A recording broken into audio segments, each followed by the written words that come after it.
Going to bring in another special guest, a politically active, legendary actor and musician, Pat Boone. Pat, thank you so much for joining me. You know politics well. You campaigned for Ronald Reagan. You have seen a lot since then. What does this endorsement mean to you? Well, I think it's an electric development, for one thing. Sarah, I know Donald Trump, and I know Sarah Palin, and she is the female Donald Trump. She is Tea Party. She is an activist. She's outspoken and plain-spoken. And you know what, Deidre? The founders never intended that the government, the Congress, be a bunch of professional politicians. They wanted farmers, business people, lawyers, just folks from tradesmen who would take a couple of years out of their lives, or 4 years perhaps, and represent their district or their state, and then go back to their businesses, not settle in for 40 years and to retire very wealthy from all the benefits of having been in Congress. That was never the idea.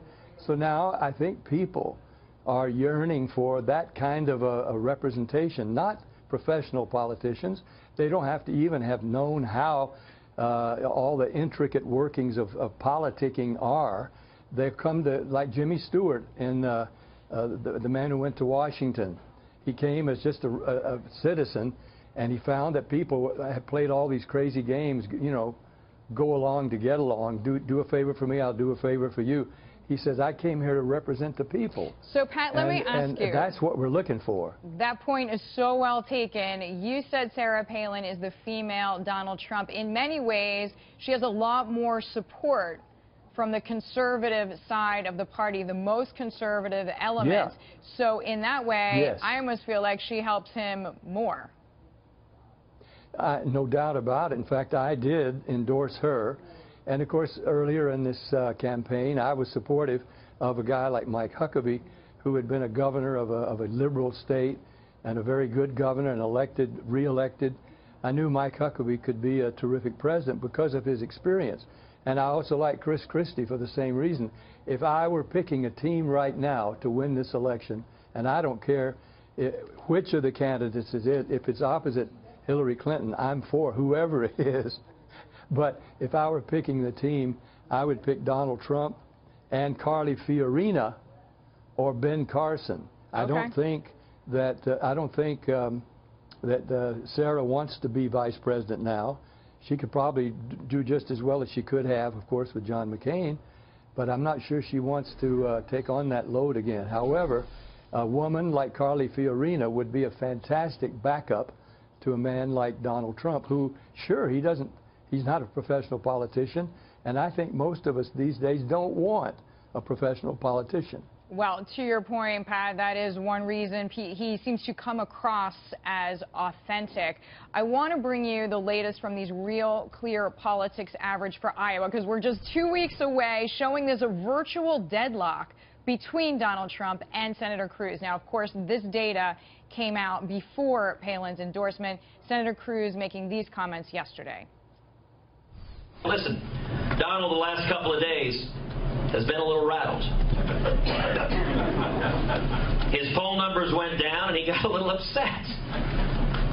And he's welcome to launch whatever insults he likes. I have no intention of reciprocating.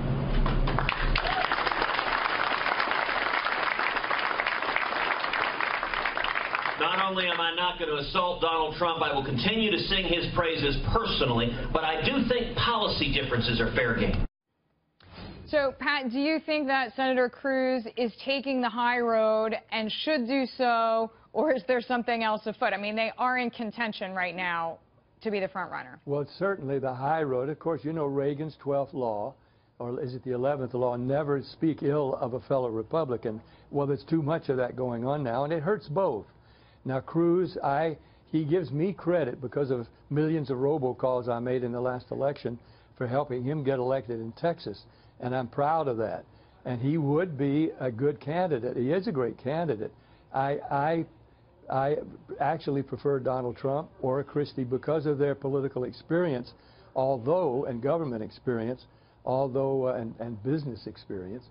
Although, of course, that's not exactly what the founders had in mind. But Cruz is wonderful. I just wish he and Rubio actually had more time working in government. They're young, and I like what they say. I was just going to say, I don't think they're going anywhere long term. Pat Boone, thank you so much for sharing your insights. So glad you're here.